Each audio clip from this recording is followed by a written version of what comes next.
us her remarks for this morning.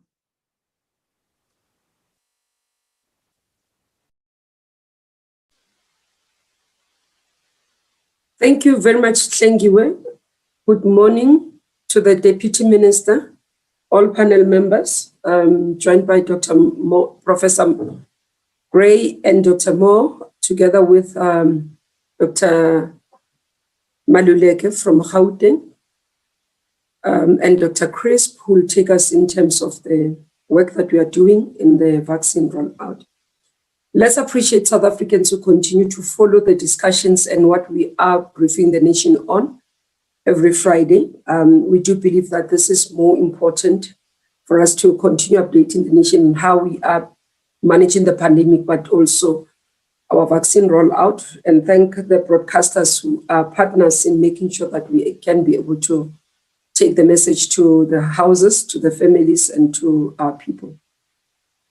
In the last 24 hours, we saw the rise of numbers, passing almost 20,000. We are sitting at 21,584 new cases, and also which is higher than average number of new cases per day over the 7-day preceding that we have seen. The positivity testing rate has also increased from 27 to 28.4% in the last 24 hours.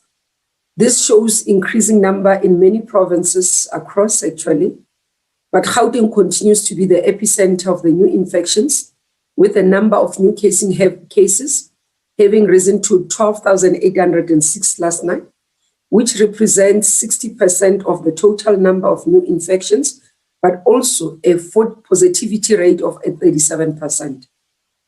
We remain very worried about the increased number in hospitalization, which is putting a lot of strain in the health facilities in Gauteng. And as I said, we are joined by Dr. Nzakisi Maluleka, who will present to the public the situation in Gauteng in terms of the hospitalization and how the province is dealing with management of the pandemic and the surge. The trends are clearly showing that other provinces which are currently lagging are going to experience almost the same trend we are seeing in Gauteng, most notably in the Western Cape when we look at last night number and the Northwest, due to increasing numbers. But what worries as well is the positivity rate. If you look how Limpopo has almost 42% of positivity rate, which is leading in terms of positivity rate. We are also paying attention to what is happening in the Eastern Cape and as well as KwaZulu-Natal. So many provinces, we can say that almost at red alert for us, looking at the numbers and how the pandemic is performing. During the week, we briefed the nation, actually it's last week, nation about the emergence of a new variant in the country known as Delta. This actually is driving the third wave, and would understand that if we look in terms of the waves that we've seen, we had the Alpha that drove the first wave, we had the Beta that drove the second wave, now Delta is driving the third wave in terms of domination of the numbers that we see in terms of the variant that is present. The Delta variant, as we all will remember what has been briefed, what we took you through last week, first identified in India, I think we need to say, in October last year, but I think where many people tend to say, why didn't you close the borders of India, and are forgetting that it's actually now has been detected in 85 countries, including several countries in the continent. And it's actually rapidly becoming the dominant variant in many countries. So the question around whether you should have closed India, I think does not arise, because when you look at where this variant exists and has been dominant, you'd see that that would have been a bit of a futile exercise if you take it that way.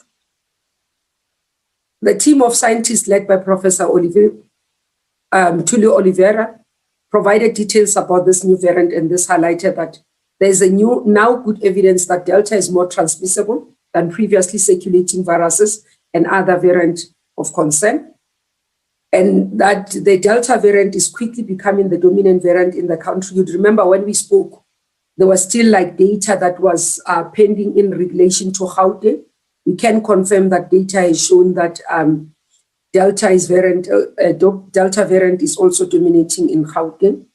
However, it is important to just remind the public that Beta variant is still prevalent as well and still spreading. So you do see some of the provinces, when you look at the numbers and you look at the trends, you still see them having Beta variant as dominant. Another important characteristics of the Delta variant is that the fact that whereas with those who were previously infected by Beta variant, or during the Beta, as Beta was dominating in the second wave, were immune from reinfection by both the Alpha and Beta variant. It is not the case with the Delta variant now. This means that those who have had COVID-19 are also at risk of reinfection by the Delta variant. So it's important for all of us to understand, because this work continues to happen by our scientists as they make us understand what is driving the numbers and where we are in terms of management of the pandemic during the third wave. In terms of vaccine delivery, we indicated previously that we are expecting more vaccines to come in the country. Pfizer has delivered nearly 4.5 million doses as promised in Q2. They committed just over 15.5 million doses in Q3, of which we are expecting nearly 2.1 doses in July. Johnson & Johnson have so far delivered 500,000 early access doses used for Sisonke, 300 market doses 2 weeks ago, and 1.2 million doses landed last week. These doses all need to be used by 11 August, as we previously communicated. We are waiting for confirmation of delivery of the remaining 500,000 more doses that were part to replace the 2 million that we spoke about. In total, in the last 24 hours, we've been able to vaccinate almost 122,000 people. And also KwaZulu-Natal, just to note that KwaZulu-Natal is leading the pack, followed by Gauteng, Eastern Cape, Western Cape, and so on. But what we are interested in as well in terms of the vaccination program is to see the spread across the provinces in terms of the districts. We are encouraged that the number of vaccinations per day has surpassed 120,000, and we're expecting to surpass 150,000 per day over the next 7 days. And this, Dr. Crisp will take us in detail, and maybe just to indicate, we still, because sometimes people see the numbers daily on weekends, and they say what we are providing is not factual. We currently do not have many of our vaccine sites working over the weekends, and that's why this number represents what we do daily during the week. The vaccination of educators is progressing very well. We have so far vaccinated just over 300,000 educators. And yesterday we opened for persons which are aged 50 and above to start registering in the system. And this group will start vaccinating. As of yesterday afternoon, we had almost around 266,000 people who had registered just within less than 24 hours. And we need to indicate that we have surpassed our 3 million mark in terms of vaccination in the country. And we continue to see and push in terms of what we have promised in ramping up the vaccination process. We're also seeing parallel vaccination in terms of making sure that the frontline sectors are vaccinated. And Dr. Crisp will go into detail in terms of our vaccine program and where we are in terms of ensuring that we continue to do the work that we are expected to do in reaching and assisting the country to reach its immunity. Today, we'll also hear from Professor Glenda Gray, who is the CEO of South African Medical Research Council. Professor Gray will present to the public the findings on J&J vaccines. We are also joined by Professor Penny Moore, who is the South African Research Chair on Virus Host Dynamics and Reader, and also a member, an associate professor at the NICD and at the University of Wits. Professor Moore will speak about the question of what do laboratory studies tell us about vaccine in use in South Africa, so that all of us can be actually more informed about the vaccines that are there. We note that there's quite a lot of interest around the vaccines that we have and what we are using currently and its efficacy based on the work that we've been communicating. I think as I conclude, and DM will do the wrapping up towards the end, but we've got both Dr. Anban and Dr. Buthelezi, who's our DG, who will assist us in responding to the question, because we'll also just highlight how we're dealing with the surge in the country, not only in Gauteng. But I think as I conclude, just to thank the healthcare workers and the doctors, the nurses, everybody else within the healthcare system, for continuing to be in the forefront and helping us fight this pandemic. We do note and recognize that it has been tough, 3 waves that you have seen, help the country to battle with. We do note and recognize that this is straining mentally, both mentally and physically. And we want to take this opportunity to appreciate you, to thank you for your work. And I hope South Africans, those who know any healthcare worker, will take a moment to send a message of support, to send a message of appreciation to all our healthcare workers as part of giving hope to the nation, but also encouraging them to continue the fight, because we do need them as frontline to help us fight this pandemic. Let me also appreciate South Africans who have heeded the call in terms of the regulations that have been imposed. Difficult as it is, you have also responded in supporting us and ensuring that we do not violate the regulations, and appeal to those also who are still thinking about violating the regulations to say the numbers continue to increase. We urge you to support us, we urge you to work with us, and we urge you to join the fight against COVID-19 and fighting the 3rd wave as it surges on. Thank you very much, Tlingi. Thank you, Minister. I think now I will just hand over to our panelists to give the presentations. Okay, I'm just going to share my screen. Is it sharing? Yes, it is, Professor Gray. Thank you. Thank you. Honorable Acting Minister of Health, Deputy Minister of Health, DG, DDG, and all colleagues, all protocol observed. Thank you very much for allowing us to present some of an update on the A26 COVID-19 vaccine, or also known as the J&J vaccine. Just to give you, sorry, my screen is not moving. Sorry, I don't know why that's happening. I'm just going to have to stop sharing. There we are. Can you see now? Sorry, it's moving. Have you been able to see? Yes, we can see it. Yes. Thank you. So just to let you know that the Sasonki study completed on the 17th of May. We were able to get to 95 sites, and we also were able to touch rural and urban sites, and as well as using mobile units. We managed to vaccinate almost 480,000 healthcare workers, and this pictures on your right just show you the queues and the demand of healthcare workers to receive the single shot J&J.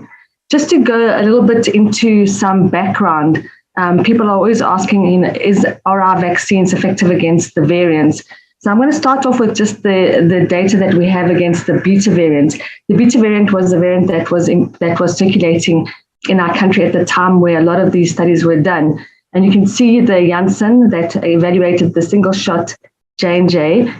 We were able to demonstrate that the vaccine was 64% effective in South Africa, and where 95% of the cases were from the beta variant.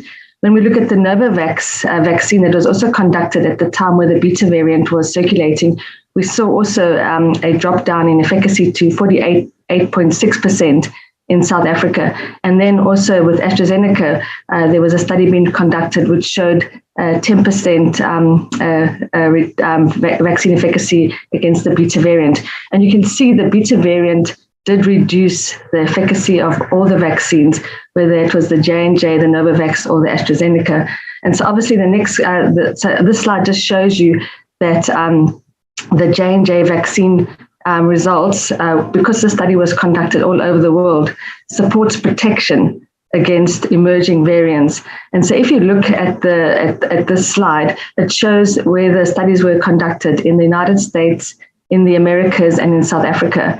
And when we look at the vaccine efficacy in America, we see that it is 86% against the D14G variant, which was circulating at that stage. When we look at the vaccine efficacy in Brazil, we see it was around 88% effective, where the P2 vaccine was a dominant, was at around 69%. And then in South Africa at that stage, where 95% of the variant circulating was the Beta variant, we see that the vaccine was 82% protective in severe or critical disease. So we see that the vaccine is protective against emerging variants. So the question we have to ask is, how does the J&J vaccine compare between Delta versus Beta variant of concern? So what we have seen and what results will be coming out is that the in vitro work, the J&J vaccine works better against Delta and gets better over time with both Delta and Beta variants of concern. So this is very important to show, and I'll show you that data right now. So if you look at this is a study done, and it's in participants, and it follows people up over time. On your right, on your left is the people who got the placebo. So you can see there's no impact there. And on your right are two graphs. One is at day 29, so 28 days after receiving the vaccine, and the other one is at day 239, which is after receiving the vaccine. And you can see, and I've marked in red bubbles and in arrows, the Beta variant and the Delta variant. So if we go to day 21, this is 28 days roughly after your first vaccine, you can see that as compared to the Washington strain or the ancestral strain, which is WA1 2020, that the A26 vaccine works best against this strain. However, if you look at day 29 for the Beta variant that was circulating in our country and the Delta, you can see that there's less escape with the Delta variant as compared to the Beta. But over time, both improve, and that by the time you get to day 239, you can see that the Delta, the activity against Delta is almost as good against the Washington strain. And Penny will speak more about this in the future. But what this slide shows is that the immune response matures over time, and in fact, the vaccine gets better with both the Delta and the Beta virus over time. So the question I get asked all the time from healthcare workers is, do we need to boost the J&J vaccine? And from the data that I'm going to show you now, the answer is no, we don't need to boost just yet. So this slide just shows the tests that we do in individuals who are in clinical trials. And this is taken from participants who got either one shot or two shots of the J&J vaccine, and looks at various markers of the immune response. We look at antibody titers, we look at neutralizing antibody titers, we look at CD4 and CD8 T cell responses. So we look at both humoral. To get a protection against a vaccine, you need to look at both the humoral and the cellular immune responses. And we want to see good responses in both domains of the immune system. And so you can see in these participants, so the three arrows in the red show a participant that got SARS-CoV-2, a breakthrough infection, and others that got an mRNA boost. And you can see that over time, that the immune response is maintained and is durable in all domains of the immune response, both humoral and cellular. If we take out the people that got infected, and if we take out the people that got an mRNA boost, you can see that the single shot J&J vaccine is comparable to the two doses. So this single shot works just as well over time as the two doses. So right up to around 8 months, we can say that we have durable immune responses as measured in people who we're following up over time. Also, what's important is not only just the immune response that I've showed you, but does this vaccine work against Delta and Beta at 8 months after following up these participants? And yeah, you can see quite unequivocally is that the single shot J&J vaccine works against the Beta and the Delta variant of concern at 8 months. And so you can see that if you compare it to the Washington strain, the ancestral strain, the WA1 2020, you can see that the Delta, which is the B16172, works just as well as compared to the ancestral strain, and has improved over time in the beta variant of concern. So this is just to reassure the public that we don't need to boost the Johnson & Johnson vaccine just yet, but we do need to keep following up participants to see when the durability of the immune response wanes. So in conclusion, I want to say that the Ad26 J&J vaccine works well in South Africa with the difficult beta variant that we had. All the immune responses that we see, all the data that we see indicate good, immediate, and sustained immune response against Delta. And we see surprising durability in the immune response for the single dose J&J right up to 8 months.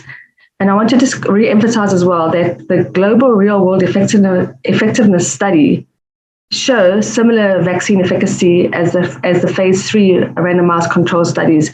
And the same is expected for Sisonke. We do expect to see real-world effectiveness of the study.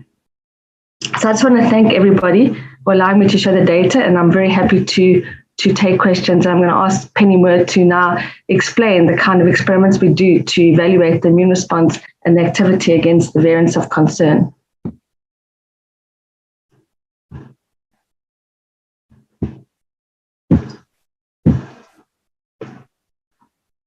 Good morning, Honourable Minister and colleagues.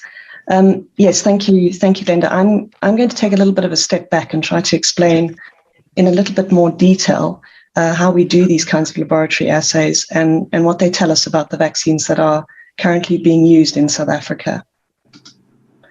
But I'm going to start by reminding you, as you've already heard several times this morning, that although our initial epidemic, the second wave, was driven by beta, which is, as Professor Gray mentioned, an extremely neutralization resistant, very difficult variant. In recent weeks, it has been replaced by the Delta variant, and that's shown here on this graph. So essentially, each of these epi weeks shown down here at the bottom is as we proceed in time through this year. Blue here is the beta variant. This is the variant that drove our second wave, and that proved to be so very difficult in terms of being sensitive to the vaccines that we had. But if you look at the increase in the green curve, this is the Delta variant. This is the variant that has now replaced, in many cases, the beta variant. And this is a similar version of the data that you heard in the previous press briefing from Professor D'Oliveira. So essentially, I think the point that we need to remember here is that although there are, as you can see in this graph, other colors here, in a large measure, our epidemic now in South Africa is driven by the Delta variant. So it's really crucial that we understand how that variant reacts to the vaccines that we have in South Africa. So I thought that what I would do is to show you a little bit about how we actually do these assays so that you can understand the results that Professor Gray has presented in a little bit more detail, and then expand that to some of the other studies that are being done. To do the kinds of experiments in the lab that Professor Gray presented, essentially what we do is we take a group of people, shown here in green, who receive the vaccine. What we do is we take some blood before they receive the vaccine so that we understand what their immune response looked like before they became vaccinated. Then they receive the vaccine, and that's this little injection that you can see here. And then at about 28 days, and it depends entirely on the type of vaccine, but at about 28 days in the case of the Johnson & Johnson vaccine, we take some more blood. And what we do is we take the blood from these individuals and we ask a very simple question. We ask, how well do the antibodies that were triggered by that vaccine kill the virus? These experiments can be done in the laboratory, and they've proven to be extremely useful in understanding how well vaccines are able to deal with the various variants. We did a lot of this work looking particularly at the beta variant because of our concerns. That was the second wave variant, because of our concerns that the vaccines may not work so well. And many people across the world are now doing those same experiments to understand how well these same vaccines will deal with the Delta variant that we now have in South Africa. The reason we spend a lot of time, and you heard Professor Gray speaking a lot about neutralizing antibodies, and the reason we spend a lot of time trying to understand neutralizing antibodies is because there's increasing data from many, many groups across the world that suggests that the amount of neutralizing antibody that's present in your blood predicts how well your vaccines will protect. And that's shown here in one of several, and I'm going to show you two of these, but one of several studies that are emerging that suggest that the levels matter. So down here at the bottom is the level of neutralizing antibody, and on the vertical axis here is protective efficacy. So the higher you are here, up in the top right, the more antibody you had and the better your vaccines worked. As you move down the curve, you can see that that down here, this side, there's less antibody, and that correlates with less protective efficacy. So it looks like a very complicated graph, but the bottom line of all of this is that if you look at all the vaccines that have been tested across the world in many, many clinical trials, in many, many people, the better the antibody responses, the better the protection. And that's why we spend so much time trying to understand antibodies in the lab. This is a similar plot, and again, you can see that the diagonal moves down here from the bottom left up to the top right. And simply put, again, this is another study by another group of people looking at all the vaccine trials that have been conducted across the world, and again suggests that the better the antibodies, the better the vaccine. So that gives you some context for why Professor Gray spent so much time explaining in her presentation why the antibodies that are triggered by the Johnson & Johnson vaccine are able to recognize Delta. That is good evidence that we will be protected using the Johnson & Johnson vaccine against the Delta variant. Happily, it is not just the Johnson & Johnson vaccine where we see promising laboratory data against the Delta variant. This is data, published data from a group in the United Kingdom looking at two more vaccines, the Pfizer vaccine here on the left-hand side and the AstraZeneca vaccine on the right-hand side. It's a slightly complicated graph, so I'm going to go through it slowly. But essentially, what you need to focus on is the original variant, the beta variant that dominated our second wave, and now the Delta variant that dominates our third wave. These numbers up here give you an indication of how good the antibodies are. So for the Pfizer vaccine, against the original variant, the antibodies were really good, more than 1,000. Against beta, the antibodies dropped right down to 146, indicating that the vaccines would not work so well against the beta variant. But when we look at the Delta variant, which is now the variant that's circulating in South Africa, you can see the numbers have gone back up again. And remember, I said the higher the numbers, the higher the level of antibodies, the better the chances are that the vaccine will protect. It's the same here when you look at the AstraZeneca vaccine. Against the original variant in orange, the number of antibodies was 306. When we tested those vaccine sera against beta, remember the second wave variant, you can see that number dropped right down to 34, and this is our concern. But when we look at the Delta variant, again, that number's gone up. So the bottom line of all these slightly complicated and intimidating laboratory assays is that when we measure neutralizing antibodies in the laboratory, they correlate well with vaccine efficacy. So lab studies provide another measurement of how well vaccines will work. They're not entirely predictive. They're another measurement, and they complement clinical studies. And those two things need to come together well, and they have done in many cases.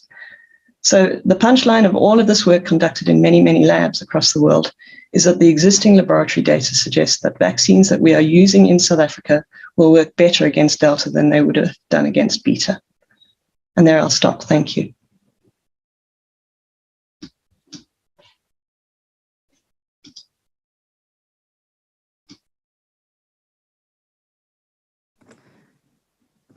Okay, thank you so much. I think we will then take Dr.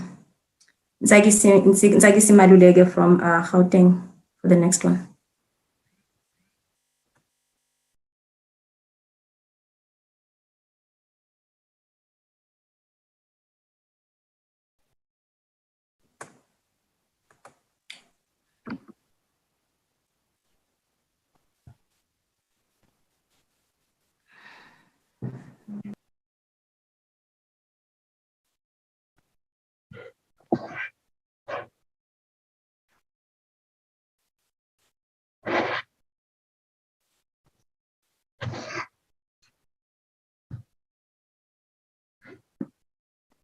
Thank you. Good morning, Honourable Minister, Deputy Minister, DG, colleagues and members of the press.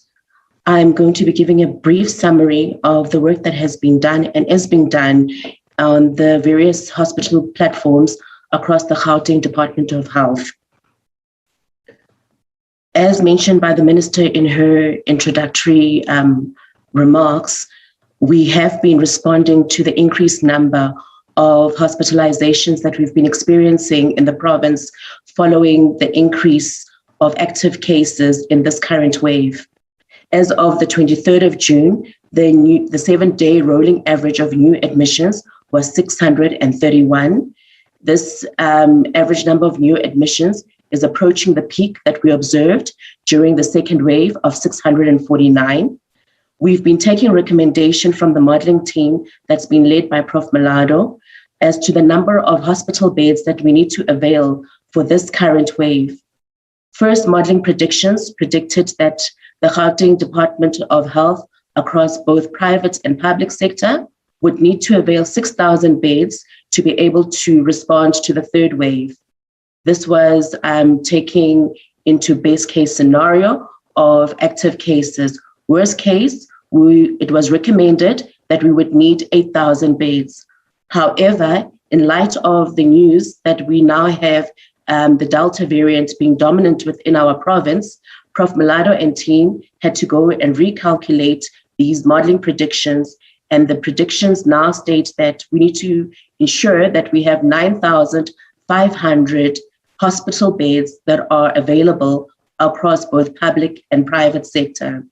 So in response to this recommendation, we have been doing work, firstly, around ensuring that our health infrastructure as well as health technology is available. This is work that has been done since last year, March, during the first wave, and has been ongoing as we create permanent long-term additional capacity for the province, and also ensuring that we are able to provide infrastructure that is of quality to respond to the needs for health service delivery.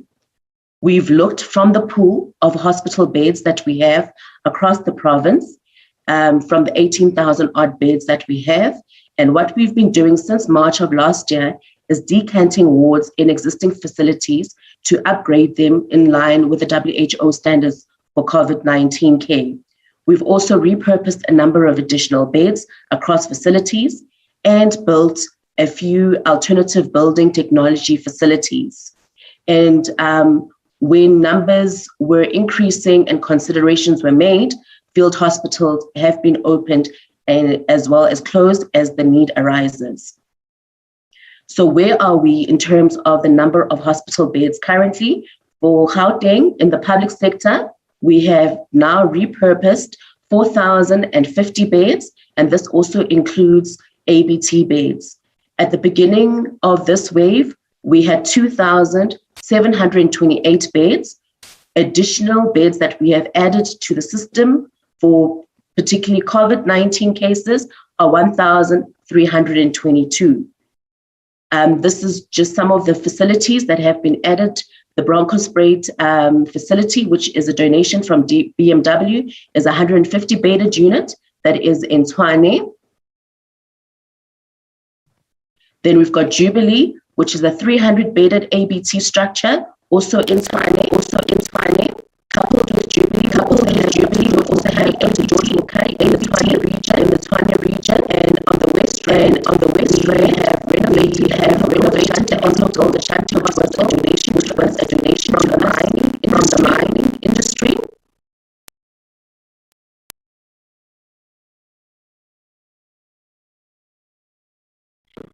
And then we've also got Hanibala ABT, which is a 400-bedded unit.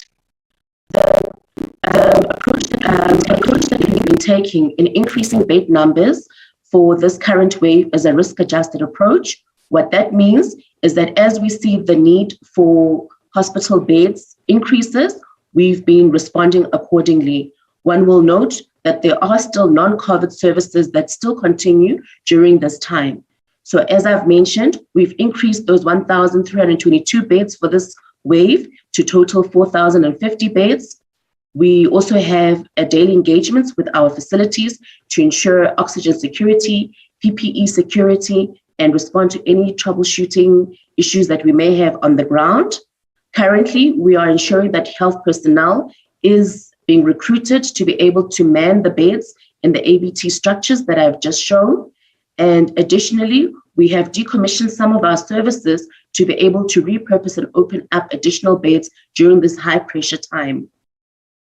The bed distribution across the province for dedicated COVID beds is as illustrated on the slide, where city of Johannesburg and Tshwane have majority of the beds. And then followed by Ekurhuleni with 950 baseline beds, and then the West Rand and Sedibeng. We have been working closely with the private sector to ensure that we are responding to the third wave. And for this current wave, the private sector has availed 5,635 beds, of which 3,866 are general ward beds and 1,749 are high care or ICU beds. Part of response has also been ensuring that we use health information and data to be able to respond and know where our challenges are so that we can increase resources in areas of challenge.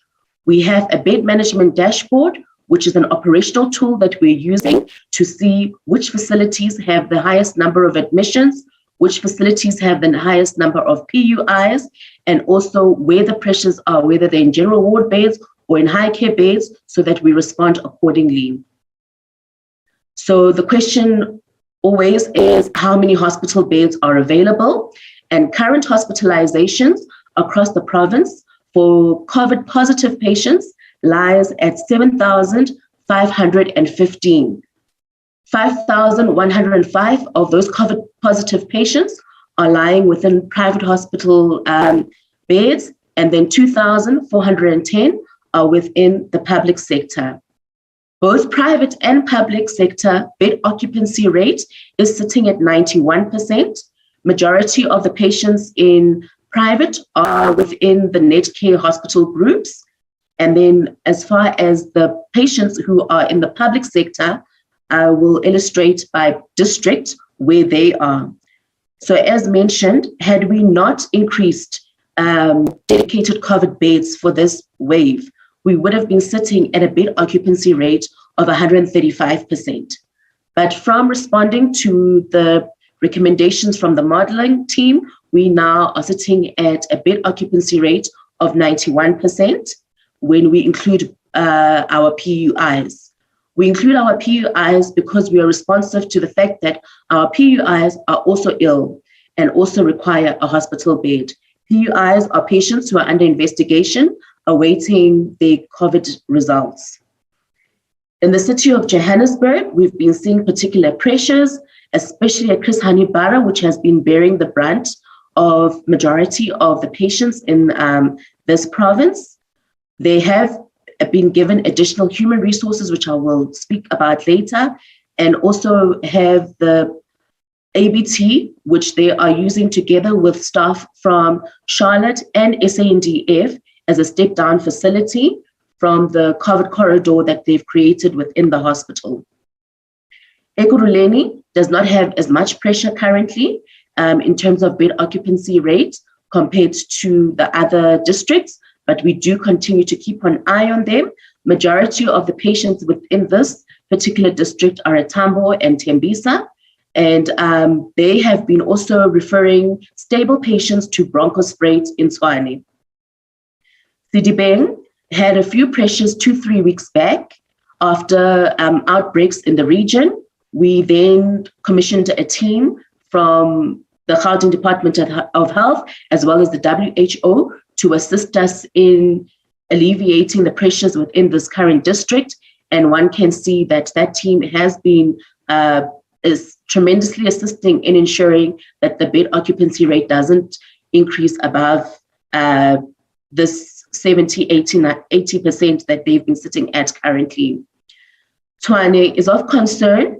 2-3 weeks back, they've had outbreaks in Tshwane region health sub-district 3, and we are now seeing those patients They currently account for over 40% of the patients that have been admitted within the Tshwane region.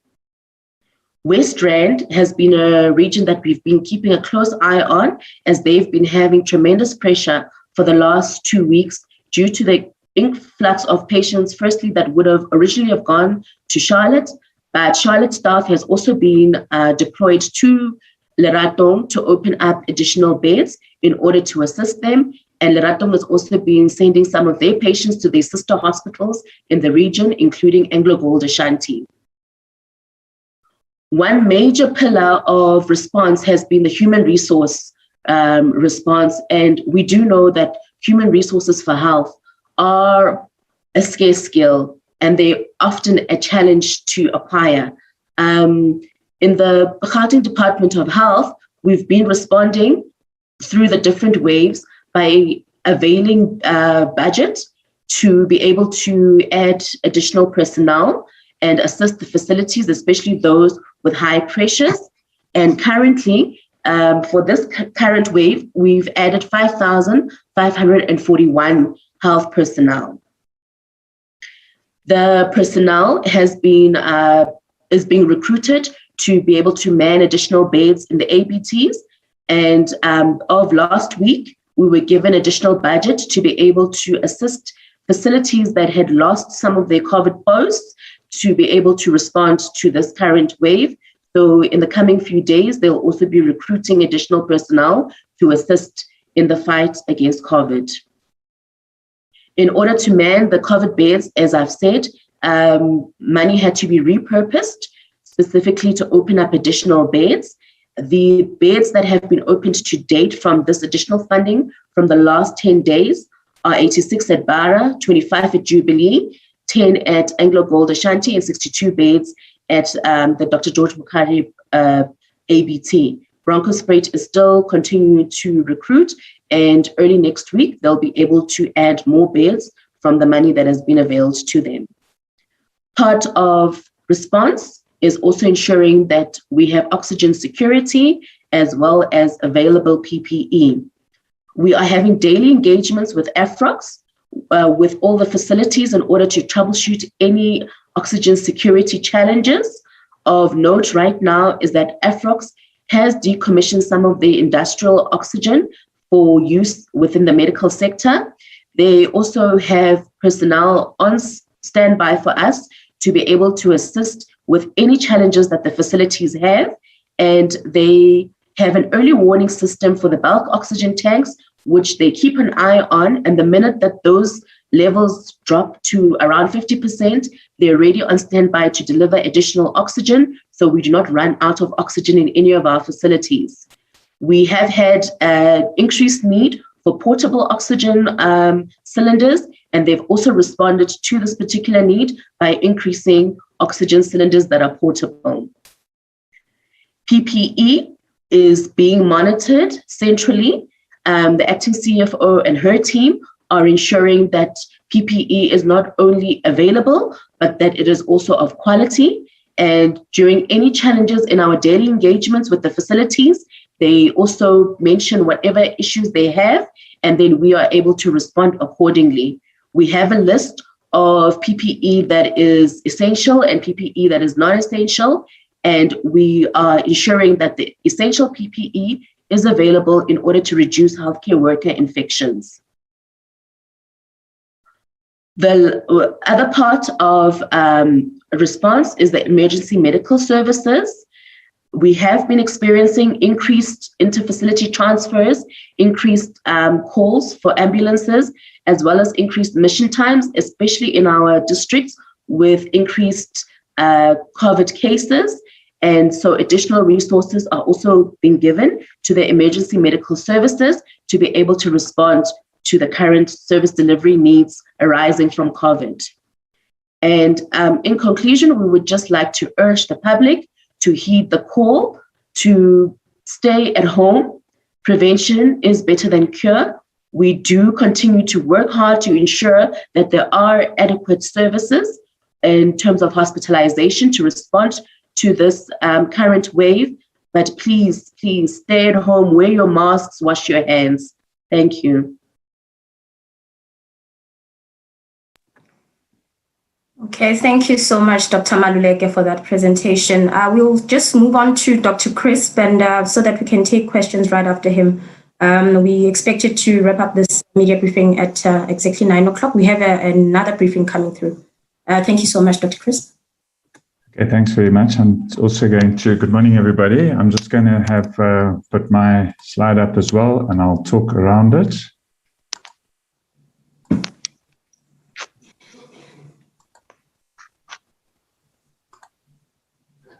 Okay, thanks very much. So the question is, with all these good information and the good news that our vaccines work, the question is how far and how fast can we get the vaccine out into the community? So this first slide shows that we have in the past 24 hours been able to vaccinate 122,701 people. Those are the records that are on the electronic vaccine data system. There have been some records that have been captured on paper and will need to be back captured. So over time, these figures will change, but they all change up and not down when we are able to upload some of those that data. You can see in the graph on the left-hand side, the vaccines administered by province in the last 24 hours. And you can see on the right-hand side, the gray and the gold-colored bars, where those vaccinations are taking place in the public and the private sector. And this more or less reflects the percentage of people in those provinces that are either insured and on medical aids or not insured. So we are monitoring to see that we are reaching the population we want to reach and that there's equity in the way in which the program is rolling out. I'll come back to some details about that slide in a moment, but I want to show you the other slides. This is the cumulative number of vaccinations that's been administered. You should be familiar with these slides now because they're in the public domain and on the public dashboard. It shows that we have vaccinated just over 1.1 million people so far.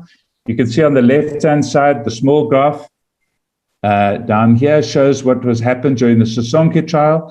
And then as we switched over on the 17th of May, you see the uptake now of the vaccinations administered week by week in the period since the 17th of May, where we now have 2.67 million people who have been vaccinated with Pfizer vaccine. In the last few days, there have been just over 300,000 Johnson & Johnson vaccines administered to workers in the education sector, which will in future slides be shown separately so that people can see which is going where. We also have started with second dose Pfizer vaccines on Monday this week, and they will closely track these initial vaccination trends from the first week. And in going into the future, we will also reflect first and second dose Pfizer vaccines so that we can see how many new people are getting some vaccine into their bodies. You can see the cumulative total now since the end of the Sisonke trial in the graphs on the right-hand side. And the Sisonke portions are shown in gray, and the green portions are shown showing what has happened in the national rollout.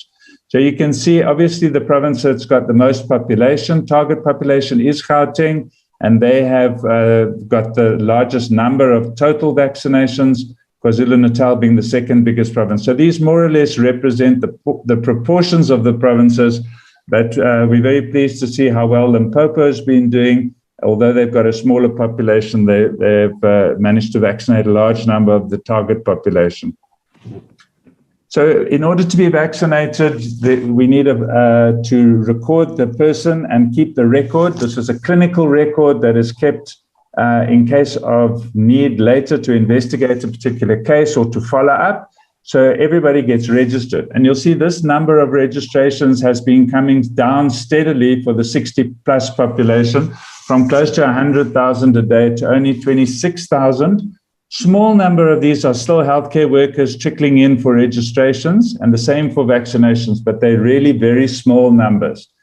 From yesterday, we opened vaccination registration for the 50-pluses, as the minister said, and by midnight last night, 354,504 people had registered. More or less half of those are insured and half uninsured. And 7,361 people in that group actually came for vaccination and got vaccinated yesterday, even though we had not officially opened the vaccination for people of that age group. So looking at the cumulative registrations, now this is how we monitor whether we are creating sufficient demand. Now that we're not in a vaccine-constrained environment for now, as the Minister said, we have received vaccinations in the recent past. So we are now, for the next 5 weeks at least, have plenty of vaccine to roll out all the programs that we can. And you can see here how the cumulative registrations had started to dwindle. This will now pick up, and we will reflect the changes with the coming on of the younger age group. So these are self-registrations plus the assisted registrations when people come to the vaccination sites and are assisted to register on site. So there have been a number of questions which I'll address separately. The first one is, how do we scale this up? Because we've seen that we are now able to do, we have been doing 110 to 120,000 vaccinations per day, which is an improvement. But if we're going to target to get to 250 and even up to 300,000 a day, we need two things to happen. One, more vaccination sites with staff and vaccines. And two, more people in the demand that are routinely coming to these sites for vaccinations. So the plan was always to increase by age. And we have now started to see a dwindling number of people in the 60 plus category. And that's why we've opened from 50 to 59. In that cohort of our country's population, there are 4.8 million people, and we expect to see at least 65% of them, which would be around 3.3 million in that group. We are already planning for the uptake of the next age cohort, which is the 40 to 49s. That cohort has 7 million people in it, and as we take on each of these groups, we just make sure that we are generating demand. The reason why we are targeting age groups is because there's plenty clinical evidence that age is a major factor, more than any other factor, in keeping people well and out of hospital with severe infections. You can still get mild infections, as the other presentations have shown, but our objective is to keep people out of hospital at least, and then to build up herd immunity. So the way we are doing it is we have the community program, which I've been talking about, which targets in the primary healthcare system in the public and the private domain.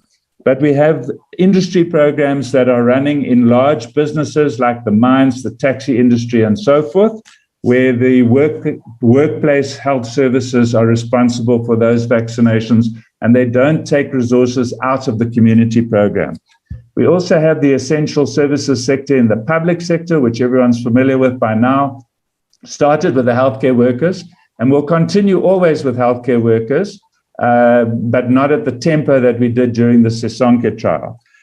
There's basic education sector has been the next one, and I think everybody by now is familiar, and we are targeting just under 500,000 people in that sector and have already completed over 300,000 vaccinations in that group in the past week. The other sectors which have already been announced previously by the Minister, and I'll just remind you about them, is that the South African Police Service is launching their program on the 5th, and there will be further announcements about that.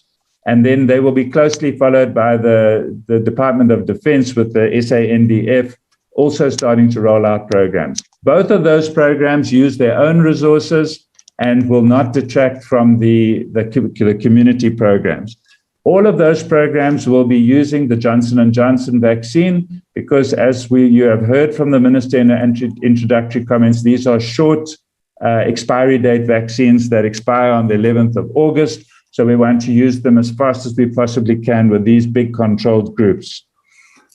So the way in which we want to expand the capacity in these is to increase the number of sites. And in some sites, it's possible to increase the capacity of the site. So at the moment, we have over 600 live primary sites. That's the point where the pharmacy license is. And from there are a number of up to 5 satellite sites on each primary site. And they move around a bit depending on the province and depending on the demand that is created around them. And it varies quite a lot from one part of the country to the other. but there are at least 600 primary sites, and we will be increasing them steadily now, both in the public and the private sector.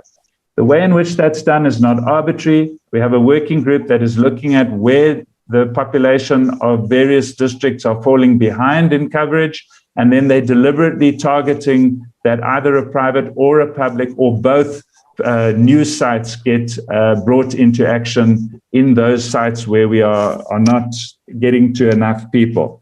There are specific and deliberate outreaches which will continue to the 60-plus population. They're quite different in rural and urban areas. And most interesting, which we've also reported before, is that the rural areas are managing to register far greater proportion of their elderly population than urban areas. And there's a lot of work for us all to do to understand why urban dwellers are not registering, especially elderly urban dwellers are not registering. We do believe that there's evidence from elsewhere in the world that when this 50-plus population start to register and be vaccinated, they bring the elderly, the older elderly, let's call them, with them to vaccination sites. And we are going to be monitoring that trend to see if it is what happens in our country. We obviously have to improve the distribution both of the sites and of the vaccines, and we are trying to shorten and make the vaccine distribution to sites more agile than it has been up to now. So far, it is looking good, and we are satisfied that the vaccine in the pipeline is at least stable for 7 days, so that we never run out of vaccine in the process of getting the vaccine to people. There are a number of other initiatives which are pending. We are planning some mass vaccination sites, which obviously we won't use during a peak wave. But once the wave is over, we will hopefully be ready to have mass vaccination sites available in the metropolitan areas. There are some pilot projects going on to see how we can better reach pensioners during pension pay point time, since they're already a captive population. And if that pilot program works, then every pension payday we will roll out to other pension sites. So I just wanted to touch on one or two more things. And that the first one is, we are asked constantly about walk-ins. Now, the policy has been explained, and we'll try to continue to explain it, that walk-ins are an inevitable part and an important part of the vaccination program. The point about them is not whether they should or shouldn't be allowed. The point about it is how we control and manage walk-ins. So each province, and in the districts of the different provinces, the administrations have got very specific ways that they manage walk-ins. And the idea is to have both an active walk-in and a passive walk-in management program, so that we don't get overcrowding at vaccination sites, but at the same time, we don't end up with empty vaccination sites, as we have seen now in the recent week. And we're not quite sure why that has happened, but possibly because people are afraid of crowding at vaccination sites. We're busy with some research to understand if there are other dynamics that we need to be aware of, so that we can get more people to vaccination sites. Obviously, the objective is to make sure that we don't waste a single dose, and that we are able to get sufficient people, whether by appointment or whether by walk-in, and a combination of the two, to make sure that all the capacity of all sites are used and that no doses are wasted. We will try to communicate this in greater detail and with more clarity and continue to communicate it so that everybody's comfortable about what we are intending to do. The last point I would like to address is the question of prioritization. There are a lot of questions asked and a lot of groups who feel that they should be prioritized. The point is that everybody needs to be vaccinated, and there are many, many competing demands for prioritization. And so in order to address that, the president has already made an announcement long ago, months ago, about which portions of the population would be essential and should be addressed as the first parts of the vaccination program. And those are the ones we are concentrating on. And so that is why we will continue to do the age-specific general population vaccination as our primary concern, but then make sure that our essential services are protected as soon as possible so that they are able to continue to serve us as the public. That does not mean that nobody else is important or isn't a priority, but it just means that the vaccination program is not capable of getting to everybody all at the same time. And as those further programs are brought online, we will, in the days ahead, announce what they are going to be and where they are going to be. So thank you very much. I also want to ask you all to remember to wear your mask, keep your distance, and wash your hands. Thank you. Thank you so much, Dr. Crisp. I think we should just move on quickly to the Q&A session. We have about 15 minutes for that. The Director General of the Department of Health, Dr. Sandile Buteles, is also here, and he'll also be fielding some of the questions. Let me just get right to it. We have a couple of questions that have come through the chat, and some of them we'll just distribute them accordingly. And I think Minister will also provide a guide in terms of some of those questions. We have a question from Ndebu, who's asking about the effectiveness of the vaccines, which is an issue that has been addressed already. I suppose that Professor Gray and Professor Moore are going to reflect more on that, but then we don't have much time as it has been responded. We have a question from Mia Malan from Begisisa. How does the health department plan for the second Pfizer doses? Are some incoming doses kept aside to make sure there are enough vaccines for second doses, or are you just allocating new doses as they arrive? We also have a question from Tsepo Pahane, who's asking with regards to the rising COVID numbers, especially in Gauteng. He's asking whether government is considering reopening field hospitals in light of the rising hospitalizations. I think I'll take that question to Professor Maluleke. Dr. Maluleke. When would these be set up? If not, why not? And at what cost? So that they can relieve the pressures in hospitals. We have Jonisai Maromo, who's from ANA. He's asking the Honorable Minister, in terms of some of the sectors, including media, which have been lobbying to get vaccinated. He says that there hasn't been much said about the vaccination of other frontline workers like petrol attendants and cashiers. So he'd like to know what are the plans. And I think that Dr. Crisp has just outlined it briefly, but then he will take that question. And we also have a question from Brent, asking why did the Sisonke numbers go up by 5 vaccinations this week after being stagnant for so long? Question 2, why was the Sisonke trial numbers removed from the report of the 30th of June and then re-added on the 1st of July? He's talking about us having a deficit. So I think that will just clarify that, Dr. Crisp, and why the health department is not separating the first and second dose when reporting. And I think just a bit of clarity there at Dr. Crisp so that we assist the colleagues in terms of the telling of those figures. And then we also have Kate Alexandra. Question to the panelists. Some between 50 and 59 have now received their first dose of Pfizer. Some apparently have gone straight to vaccination sites. She's talking about the walk-ins that Dr. Crisp has just briefly spoken to. So what is the official view on that? That question has been answered. The next question from Sue is in regards to the efforts in vaccinating over 60 who are uninsured. And then also have a question from Binu, which reads, what was the basis of the decision at the onset that the J&J would be a single dose vaccine? And then the next question, do we have commercial labs or laboratory tests to test for neutralizing antibodies after receiving the vaccine? And I think let me just leave it there. And then maybe let's start with the Minister in terms of some of the responses. Thanks.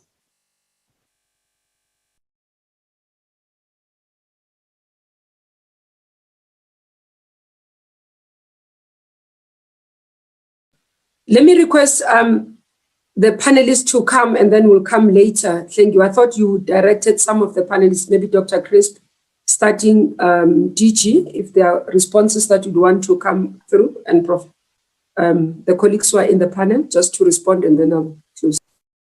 Minister, thanks. I know there's not a lot of time, so I'll just address one or two of the questions. The question about the second dose right from the beginning, we planned that the second dose will mirror, maybe not at 100%, but probably 90%, we hope, will mirror what happened in the first weeks, and then we'll pick up so that when we are doing the estimates of the numbers of vaccinations we need to give, that is tracked. And it's the same vaccine. It's not a different vaccine. It's just a second dose of the same vaccine. So we will be reporting. There was also a question about the numbers of reporting. Why don't we report the first and second doses? We will do, and at the moment it's just not shown on the dashboard, but the dashboard will be updated. It just becomes very complicated when we are showing public and private, first and second, etc., and we're trying to get it to reflect in a way that makes sense to the public and is easily visible. The question about the Sisonke numbers, those numbers will change. So what happened is at the close of the Sisonke study, it happened on the night of the 16th of May, and on the morning of the 17th of May, the new program kicked in. There was a process, there were some outstanding doses still available in the Sisonke study which had been used. And there were also some paper records or records captured on paper during the Sisonke study that still need to be captured. And the problem was to have both systems running live concurrently is complicated, and changing the Sisonke data all the time is exactly what you are complaining about or have observed. So what we have decided to do is to wait until we have the final and conclusive tally of all the paper records and the additional vaccinations, and make sure that we then represent them as a batch and report on them as one. So the actual vaccination figure is bigger than what you see in the figures. We also know, for instance, that at least 30,000 records for the education program have been captured on paper. So you will see the figures change from time to time, and there's nothing strange about that. Thank you.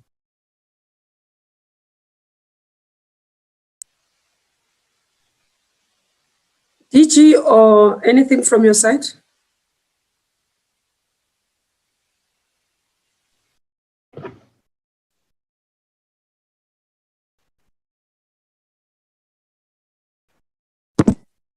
Thank you very much, Minister and the panelists, Deputy Minister, and thank you for all the panelists for their presentations. I think there's quite a few questions, which most of them Nicholas Chris did answer them through his presentation, but I say there is a pertinent question of when are the journalists going to be vaccinated. Yes, there is a program that we're working on with GCIS and also with SANEF to see how soon can we pull all the journalists. They are part of the other number of groups that we're trying to pull together for the vaccination program. So you will be advised soon once that background work has been finalized between GCIS and SANEF. And then there's a question that says, which vaccines will those over 50 receive? That currently, with the current regimen that we're using, we are still using the Pfizer vaccine, and we will announce when we are actually starting to introduce into the community program the J&J vaccine. Then the other questions, I think they are directed mainly to Professor Gray, Professor Pennymore, and I would request that Professor Gray comes in specifically on specific questions around the Sisonke trial. Thank you very much, Minister. Dr. Malu, thanks, teacher. Thank you, Minister. I wanted to respond to the question concerning the field hospitals. The conversation of the field hospitals is a conversation that we've been having, may not be for this current wave, as what we've been doing is strengthening our existing facilities by increasing personnel and also using health technology that was used at Nasrec across different facilities. So we've basically reshifted those beds that were at Nasrec to across the province in response to the question on field hospitals. Thank you.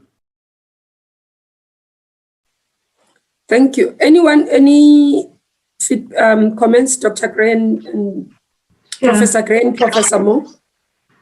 Sure. I want to just say that the single dose J&J vaccine was designed as an emergency response And so we're also evaluating the J&J in a 2-dose response, and those results will be available towards the end of the year. But we needed an urgent solution and an urgent and emergency response for vaccination. And so that is why the first Ensemble 1 was designed as a single shot vaccine. And as we've shown is that in the randomized control study and in vitro and in immunogenicity studies that we do have durable immune responses. We knew that we would have durable immune responses because we have data from the Zika virus, which is also an Ad26. It also shows durability. So this concurs with all the other data that we have on the Ad26 platform. So that was the reason why we went ahead with a single shot as an emergency response to an emergency situation in a pandemic. Penny, do you want to go? Yes, thanks. So a couple of questions that I'd like to try and answer. The first is, do the vaccines work? And I think we want to reiterate that all the existing data that we have, laboratory immunogenicity data, effectiveness data, suggests that the vaccines that we have will work against the Delta variant. The second thing, I'm sorry about the dogs barking. The second thing is a question around antibody testing. This is a question about whether people who've been vaccinated can go out and test to see whether they have good antibody responses. We are not recommending that people do this for many, many reasons. Several of the commercial tests pick up antibodies to another part of the virus. So they're not informative. They don't tell you whether your body has responded to the vaccine. The second reason is that often people go to go and test for antibodies at a point at which their bodies haven't made the antibodies yet. Professor Gray showed you that antibodies take a little while to develop, and often it's misleading to go and get a test. And then the third reason is to really reiterate that while antibodies are a major part of your response to vaccination, there are lots of other aspects of your immune system, and they all kind of come together to protect you in vaccination. So there are many, many reasons why we recommend that antibody testing is not helpful at this stage, and there are no commercial tests for neutralizing antibodies, which are really the key antibodies. Neutralizing antibodies are a specific subset. And then there was a question around transmissibility after vaccination, which I think is worth addressing. So vaccines work really, really well, but no vaccine against any disease is perfect. And so some people who have been vaccinated may become infected, as you've heard today about breakthrough infections. So we strongly recommend that even people who have been vaccinated continue to wear masks and sanitize and to assume that there is a risk that they may still become infected. And if that's the case, they may still transmit the virus to other people. As I say, no vaccine is perfect. So we strongly suggest you continue to protect the people around you. Thank you.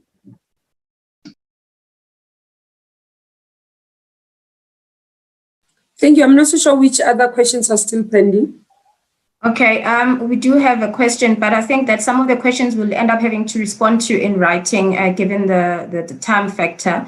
But maybe I can just read one. I think it relates to Gauteng Minister. So the one question from Gauteng, let me just get to it, Maluleke. Okay, so the other question from Gauteng relates to the field hospitals that have been closed down.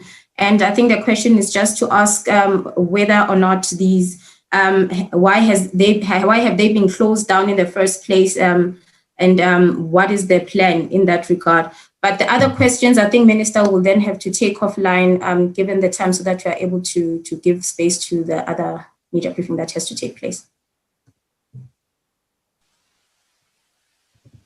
Maybe let's allow the DM to come through. I think we have been able to deal with quite a lot of issues. We'll continue to deal with the inputs as we interact with the stakeholders and media houses. But maybe on that one thing, it was explained in terms of the field hospitals that it was seen against the costs at the time. I think we dealt with it even in the last media briefing and in this week. We continue to ensure that all South Africans can be covered in terms of vaccine rollout. The 60 plus, maybe just to indicate, are not yet closed. So those of us who have family members who have 60 plus population, let's ensure that they register and they go and get their vaccine. 50 plus population has been opened. There's been questions about the lower ages, the 40 plus, the 30 plus, and the comorbidities. Maybe just to explain on the comorbidities, because it's a question in the chat group. The issue, it will be difficult to determine when a person walks into a registration site and say that I'm a comorbidity, how will it be? So there are certain things that would have been announced. And as we look at practicability or the practical way of implementing, you find that the feedback is that it's not going to be easy to implement it. So that's why there will be a review. And that the belief is that when we look at what we are doing, it's very clear that we'll be able to do that in terms of the age groups that are higher. But the more important thing is for us to ramp up the vaccine rollout and reach out as many citizens as possible, including those that are at risk. So that's what I just wanted to say in closing, and thank everyone from my side, and hand over to the DM to do the closing remarks for us. Thank you very much, Honorable Minister. Let me also pass my regards to all the panelists, DG, Dr. Crisp, Professor Gray, and all the other panelists. We are indeed, as already reported by the Minister, that we are indeed in the eye of the storm of the third wave of the COVID-19, as we can see over the last 7 days, the last 14 days. We've surpassed the levels of daily infections, which we realized during the first wave and the second wave. Just looking at the numbers just of yesterday, as alluded to by the Minister, that we have again crossed the 20,000 daily infections, this time with Gauteng almost double the second wave maximum daily infections. We want to again express our gratitude to our health workers who continue to be our frontline soldiers in saving the lives of thousands of South Africans who are falling sick as a result of this avalanche of the third wave. We also want to thank South Africans who have come forward to lend a hand in various ways. Some of them have come out of retirement, some of our health workers. When we visit a number of health facilities, we meet some of the health workers who have come out of retirement to come and assist in providing care in this avalanche of the third wave. But we also want to thank those who have come forward either as individuals or as organizations in various ways in terms of donations, such as the gift of the givers. We know that they've come very handy in helping us with boreholes, providing water in a number of health facilities, also helping with distribution of ventilators. And we urge all other NGOs and private sector and individuals to continue to find a way in which they can assist. We are indeed working with all the provinces to address the challenge of the demand for hospital beds, including high care and ICU, including other consumables such as oxygen. We thank our colleagues from the Ministry of Finance, National Treasury, for having made additional resources, financial resources available, but also the Solidarity Fund. And we thank all those who have contributed to this Solidarity Fund for having made it possible for the Solidarity Fund to make additional resources which have helped to beef up these facilities, upgrading, adding more physical facilities, adding more beds, but also in terms of additional human resources, because as indicated by the report from Gauteng, you can have a number of additional beds, but if you don't have the human resources to make sure that these beds can be activated, this will not be helpful. Currently, we are paying special attention to Gauteng, as everybody can see that the tsunami of the third wave has descended quite severely in the Gauteng province.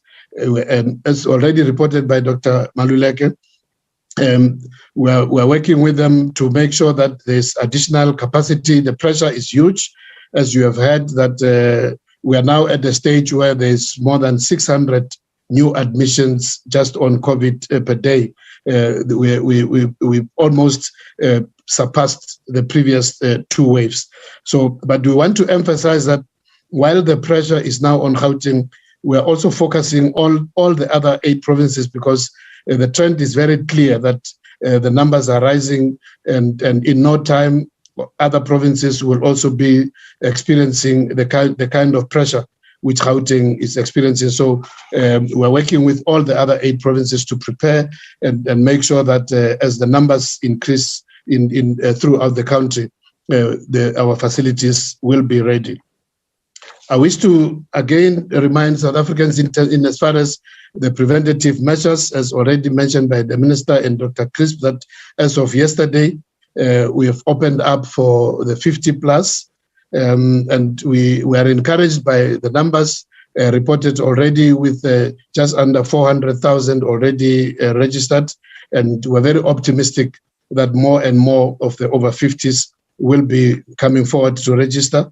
Again, just to emphasize that doesn't mean that the 60 plus and also the remaining health workers, the opportunity still remains for all of those categories to come forward.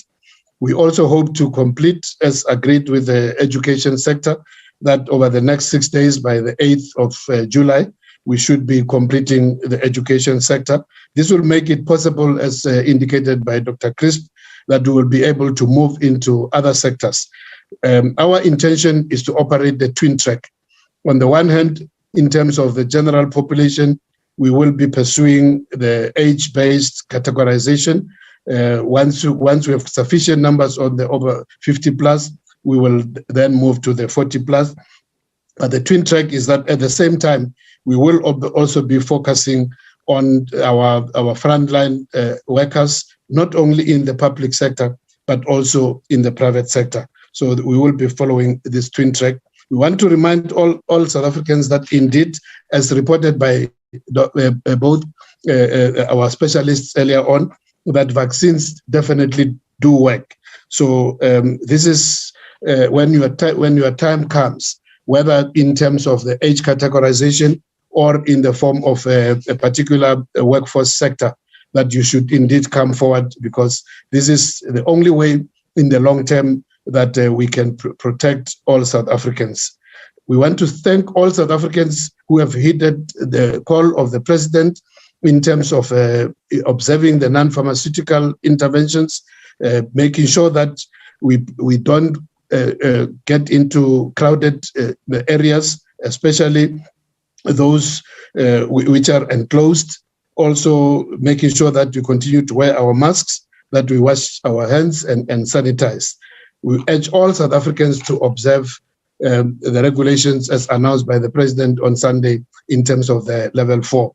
Together, working together between the government, the civil society, and all role players, individuals, we can indeed protect life, we can save lives, and at the same time save livelihoods. Working together, we can defeat COVID-19 pandemic. Thank you very much.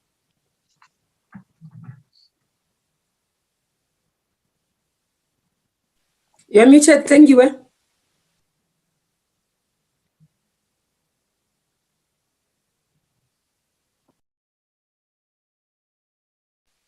Thank you. You are muted. We didn't hear. Thank you, Minister. I'm just battling with my gadget. But thanks so much, colleagues, and the public that has joined this platform this morning. Thanks to our panelists who have come to present the important information that they've given us today. We are going to now convene in the next briefing next week, Friday, same time, 7:30. And thanks for everyone for everything that you've been able to assist with today. And we'll see you next week. Thank you. Thank you. Bye-bye. Recording stopped.